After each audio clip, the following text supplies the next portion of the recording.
Salut le jeune! Je vais commencer par te poser la question suivante. Connais-tu cette chanson?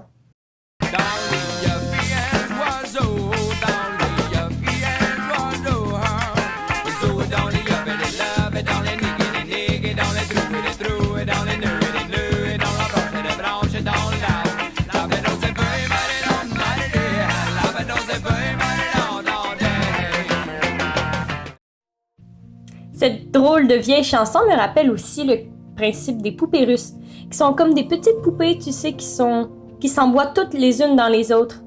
Une mini-version de chacune d'elles. Et ces poupées me rappellent en fait le sujet d'aujourd'hui, qui est la Trinité. C'est-à-dire le concept de 3 en 1 ou de 1 en 3. La Trinité, en fait, c'est un principe qui comprend Dieu, Jésus, ainsi que le Saint-Esprit. Et la Trinité, c'est le fait que les trois sont en fait la même personne sans toutefois être exactement pareils. Je sais, ça peut être un peu compliqué, mais je vais t'expliquer. En fait, est-ce que tu sais c'est quoi un réseau Wi-Fi? C'est ce qui permet d'avoir une connexion sans fil entre différents appareils. Par exemple, tu peux connecter le Wi-Fi à ton téléphone ou encore ton ordinateur et même un iPad. Les trois, en fait, ont des allures différentes et des fonctions différentes, mais ils sont tous connectés au même réseau.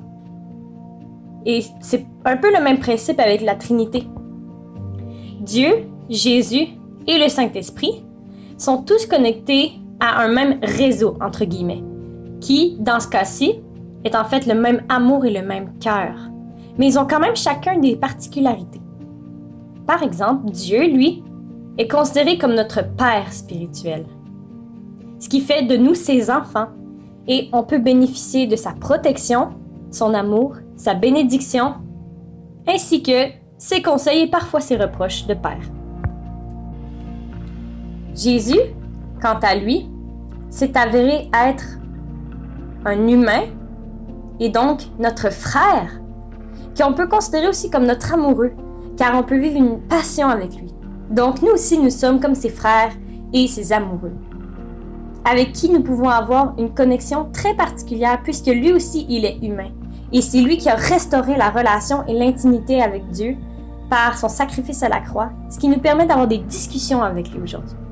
Et le Saint-Esprit, quant à lui, agit comme un guide qui va nous donner des conseils pour avancer. Ainsi, nous sommes donc ses serviteurs. Et lorsqu'on obéit à ce qu'il nous dit, à sa direction, il y a des fruits de l'esprit qui découlent de cela et il nous est d'une grande aide dans beaucoup de situations. Ainsi, lorsque tu invites Dieu à venir habiter dans ton cœur, tu es adopté dans la famille du Papa céleste de Dieu et Jésus vient habiter dans ton cœur et le Saint-Esprit vient renouveler ton intelligence. Et à ce moment, c'est ce qu'on appelle la nouvelle naissance. Tu es né de nouveau. Si tu n'as jamais fait cette prière, que tu n'as jamais invité Dieu à venir dans ta vie et que tu voudrais le faire, c'est super facile. Je t'invite à répéter cette simple prière. Seigneur, je reconnais que j'ai péché et que j'ai besoin de toi dans ma vie. Je te demande pardon pour mes péchés. Et je t'invite à venir dans ma vie et habiter dans mon cœur, afin que tu puisses m'adopter dans ta famille, que Jésus vive dans mon cœur et que ton Saint-Esprit renouvelle mon intelligence.